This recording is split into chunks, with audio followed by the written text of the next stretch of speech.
Hola, guapos y guapas. Estamos en más una clase de español, la quinta clase de español. Y hoy vamos a aprender sobre los pronombres demostrativos, los pronombres indefinidos y los adverbios que usamos juntos com os demonstrativos. Olá, bonitos e bonitas! Nós estamos já na nossa quinta aula e hoje nós vamos aprender sobre os pronomes demonstrativos, indefinidos e advérbios de lugar que são usados com os pronomes demonstrativos.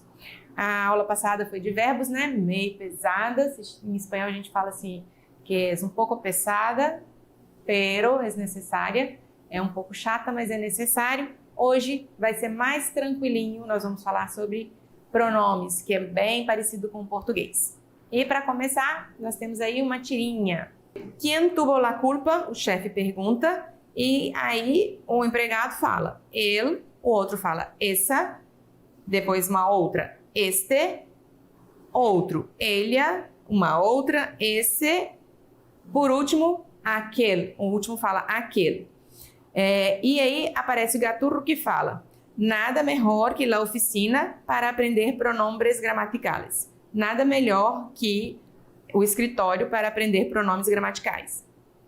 Todo mundo fica jogando a culpa um para o outro, né? E eles estão usando aí pronomes pessoais e pronomes demonstrativos.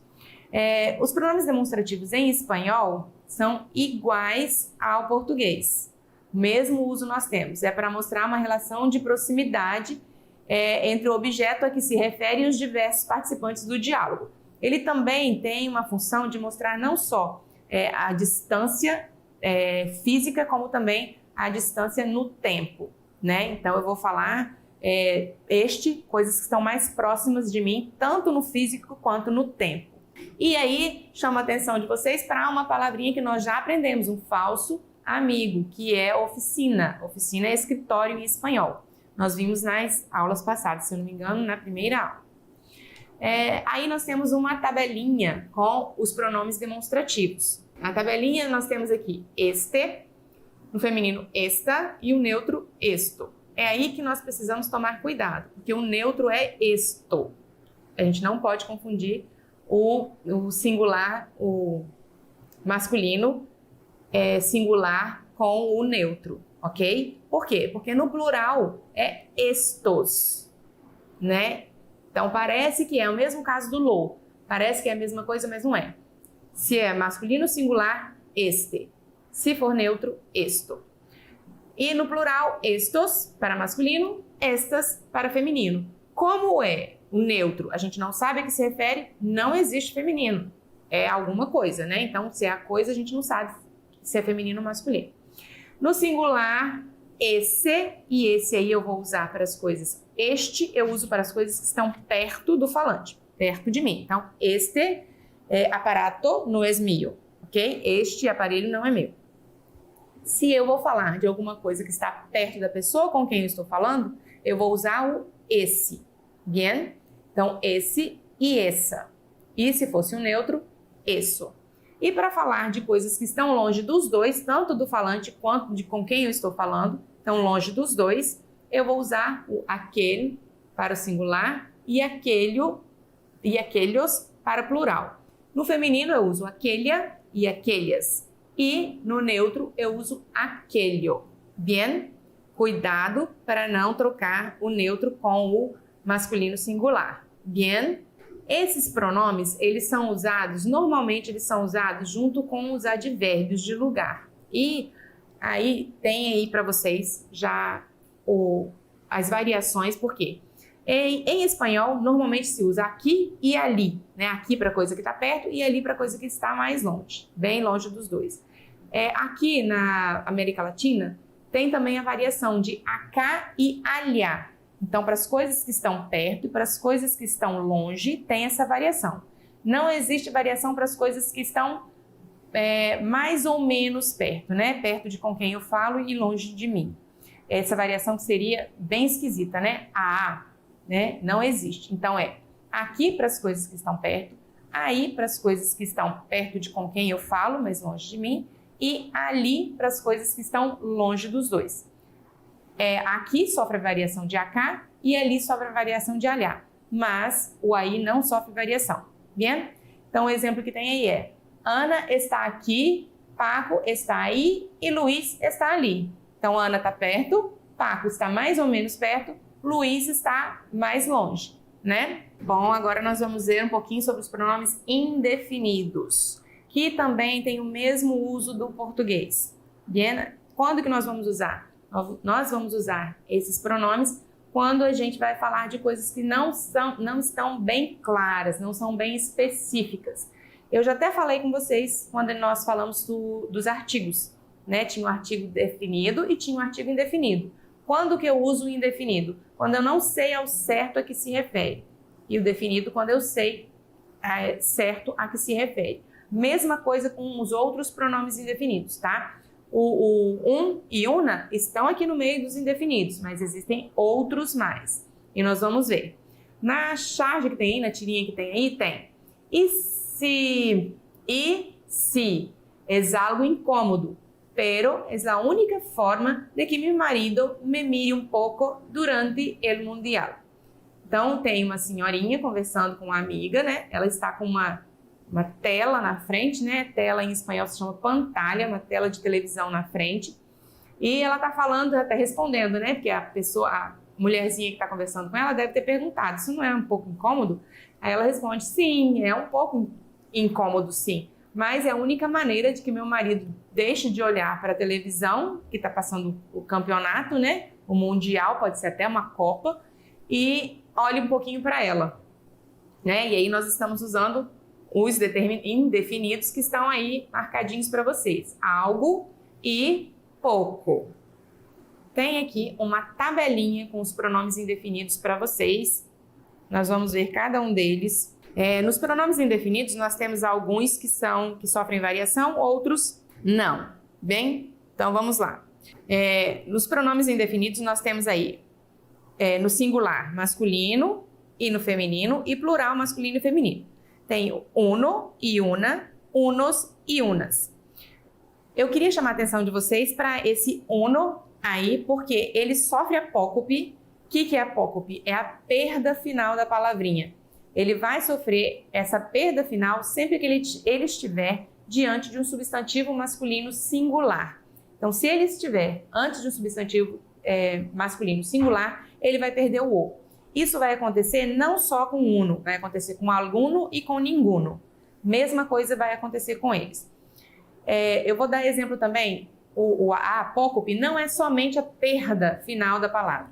Ela pode perder a palavra ou pode introduzir alguma coisinha também. Por exemplo, o mucho. Mucho, a forma intensificada dele é muy. Então, ele perdeu o CHO e acrescentou um IE. De mucho passou para muy. Tem a outra lá embaixo também, que é tanto. Ele também vai sofrer apócope. Tem tanto e tem tan.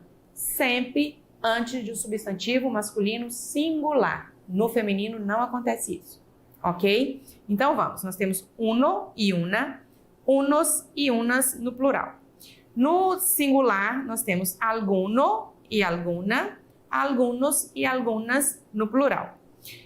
Singular, ninguno e ninguna, ningunos e ningunas no plural. Pouco e pouca, observem aí que é pouco, não tem o U. Pouco e pouca, poucos e poucas. Escasso, escassa, escassos, escassas. Mucho, mucha, muchos e muchas.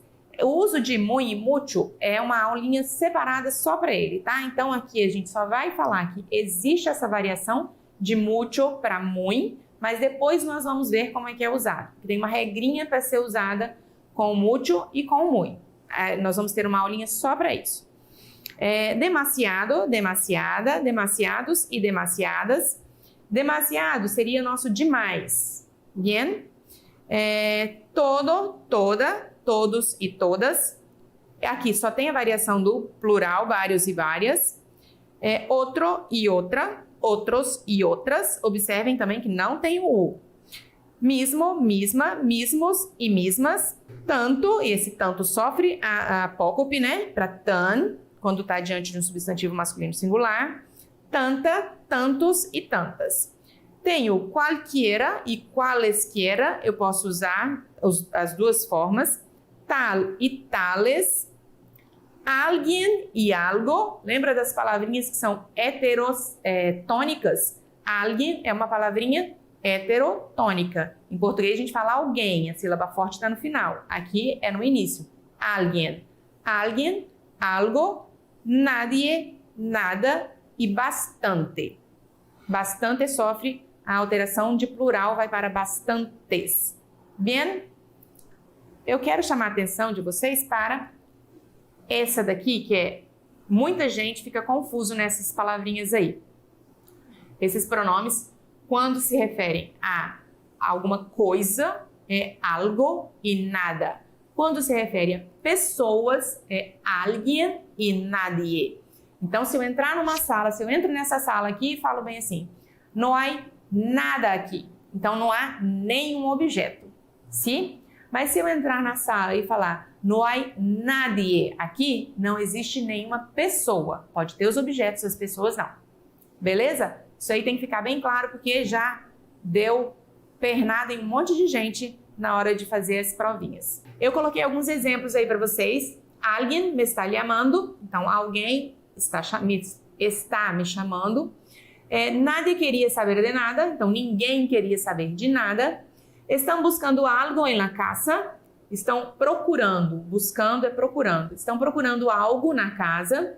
Olha aí a contraçãozinha também, olha. Lembra que eu falei que não existe contração com artigo feminino em espanhol?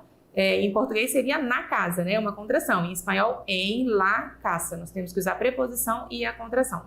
E o artigo. Tenho vários livros e não me importa, dame cualquiera. Tenho vários livros e o último, não me importa, dame cualquiera. Não me importo, serve qualquer um. Então, me dá qualquer um. Bien?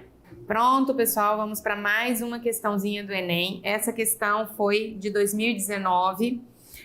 Como de sempre, né? Nós vamos primeiro ler o comando e depois nós vamos ler o poeminha.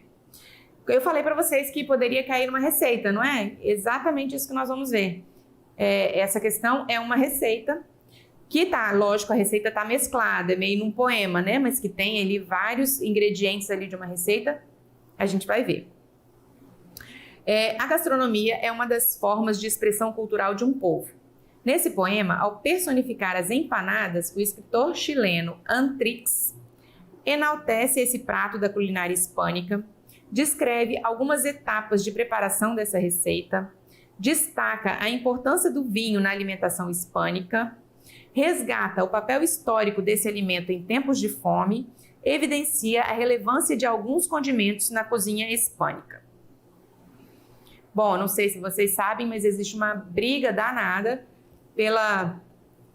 os argentinos e os chilenos, eles brigam muito pela empanada. Uns dizem que a empanada é argentina, outros dizem que a empanada é chilena. Então, nessa briga aí, a gente nunca sabe quem é que vai ganhar, né? É tipo uma briga entre Flamengo e Vasco. A briga é ferrenha, é assim, bem... Eles lutam mesmo para ganhar quem é o autor das empanadas, mas até então eu não sei. Eu já comi das duas e as duas eu gostei muito.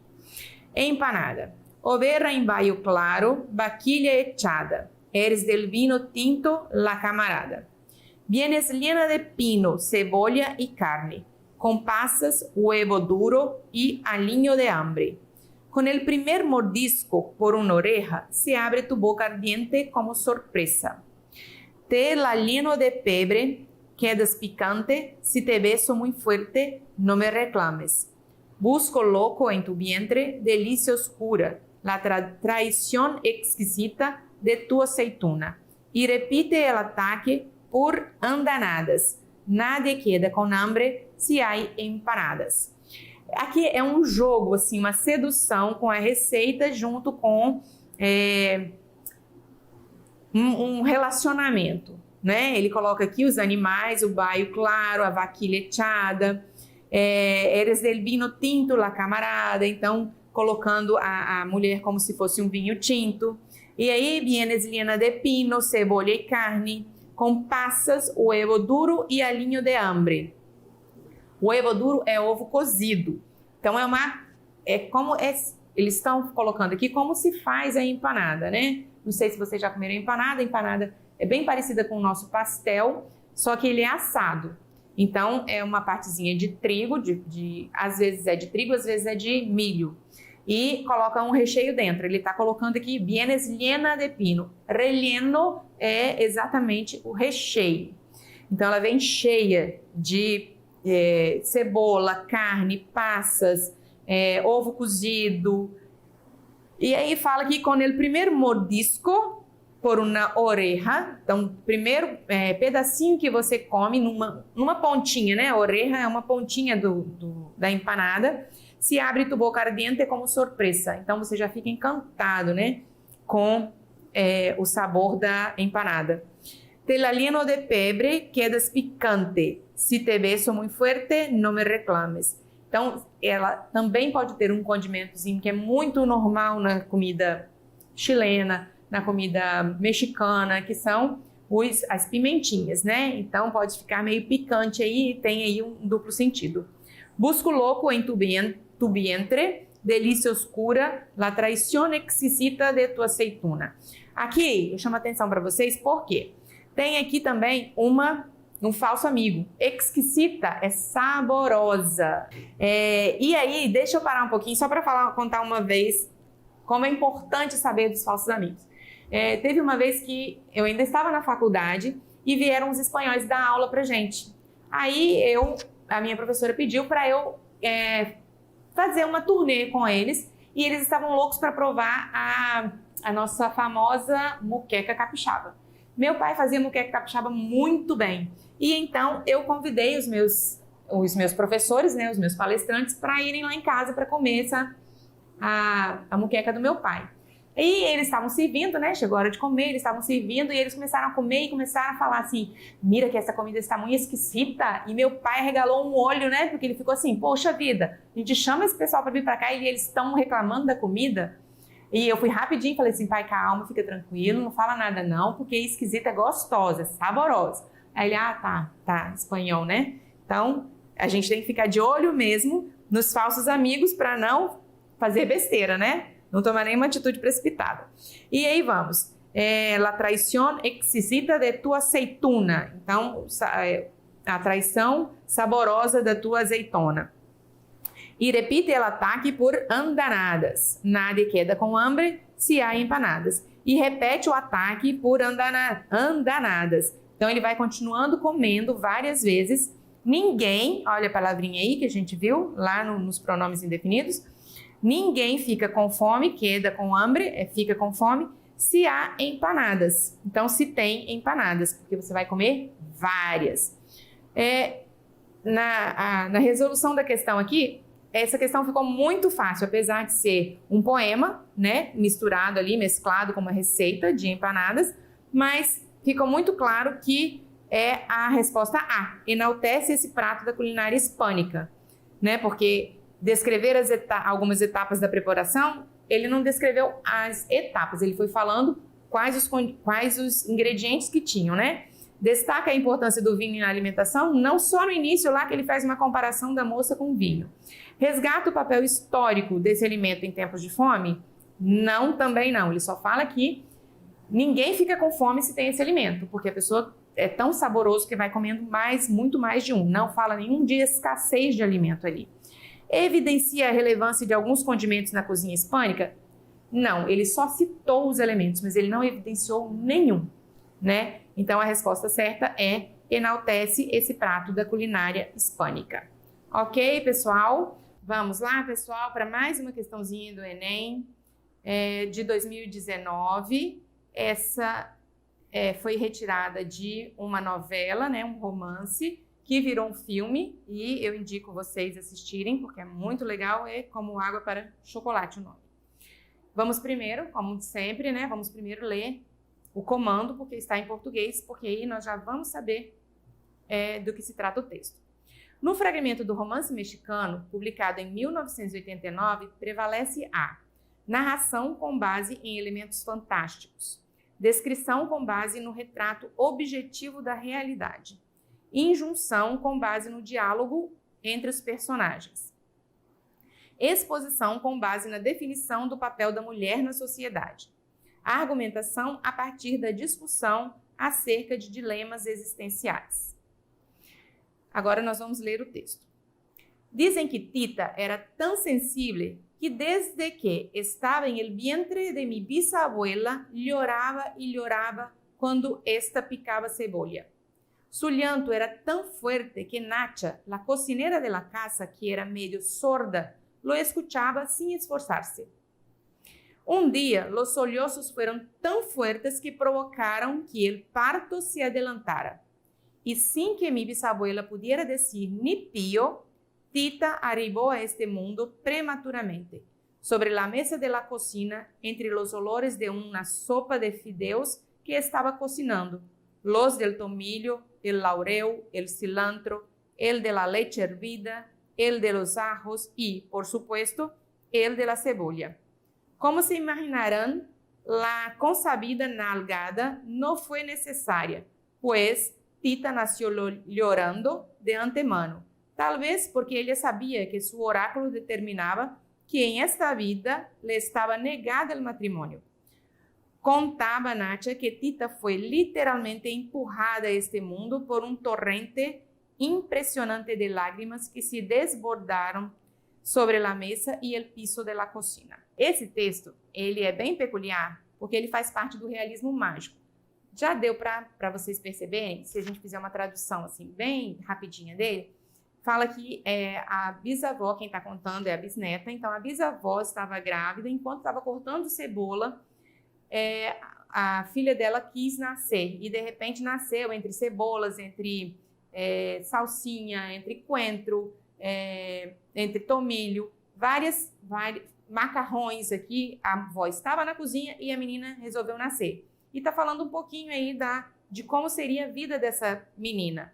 E que ela não casaria, não se casaria, e que ela estava destinada a chorar. Inclusive, uma empregada, que era um pouco surda, escutava o soluço da menina, o choro da menina desde a barriga da avó. Ou seja, é bem impossível isso estar acontecendo de verdade, né? Então, só de saber disso daí, nós já descartamos as outras questões e já podemos marcar com firmeza narração com base em elementos fantásticos, porque eu tenho certeza que não daria, na nossa vida normal, nós escutarmos uma criança chorando dentro do ventre da mãe, né? E nem ouvir uma cozinheira meio surda escutando essa criança chorando. Faz parte do realismo mágico. Realismo mágico ou fantástico é uma característica dos escritores latino-americanos, muitos deles, alguns viraram filmes, esse é um deles. É muito bom de ver, esse filme é maravilhoso. Eu recomendo para vocês se aproximarem do idioma do espanhol de uma forma bem agradável, porque esse romance ele é muito bom, ele ganhou vários prêmios. Pessoal, eu queria chamar a atenção de vocês para uma dicasinha. Eu já dei uma dica, né? Que é primeiro começar lendo as alternativas primeiro, antes de ler o texto, porque essas alternativas estão em português, nossa língua português, vai ficar muito mais fácil para vocês interpretarem o texto. A outra dica, olha, eu sou professora de português e espanhol, e eu tenho turmas de redação. E os alunos sempre ficam assim, professora, mas a professora de redação fala para a gente começar a fazer o texto primeiro, antes de qualquer coisa fazer a redação, e você está falando para começar a fazer a língua estrangeira. Eu falo para fazer língua estrangeira porque são 5 questões da língua estrangeira. E se você deixar essas questões para o final, com certeza você já vai estar com a cabeça muito cansada e você não vai ter paciência de ler um texto que nem está na sua língua materna. Então, assim, depois que você já está cansado, que fez várias questões, sua cabeça já está cansada e você vai deixar por último, vai acabar chutando 5 questões que não são difíceis e que você garantiria essas questões se tivesse começado.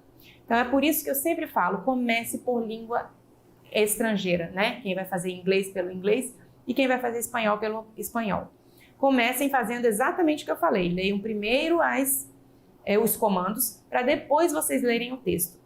Porque com certeza vão ser 5 questões que vocês vão estar garantindo se vocês começarem por língua estrangeira. É muito difícil a questão ser tão difícil, né? Elas não são tão difíceis, elas precisam de você pensar um pouquinho. Por isso que sua cabeça tem que estar tranquila, né? Tem que estar assim, comecei agora. Com relação à redação, os professores de redação, e eu sou uma delas, né? Que me desculpem, mas é lógico que eu vou sempre querer colocar o espanhol na frente, né? Então, espanhol, e se vocês quiserem também, vocês podem fazer o rascunho da redação e deixar para passar a limpo mais no final. Ok, pessoal? É essa a dica que eu tenho para dar para vocês hoje, mas nós teremos mais nas próximas aulas, ok? Es todo por hoy. Quedamos entonces en la próxima clase. Espero vocês na próxima aula e isso é tudo por hoje. Besitos e hasta pronto.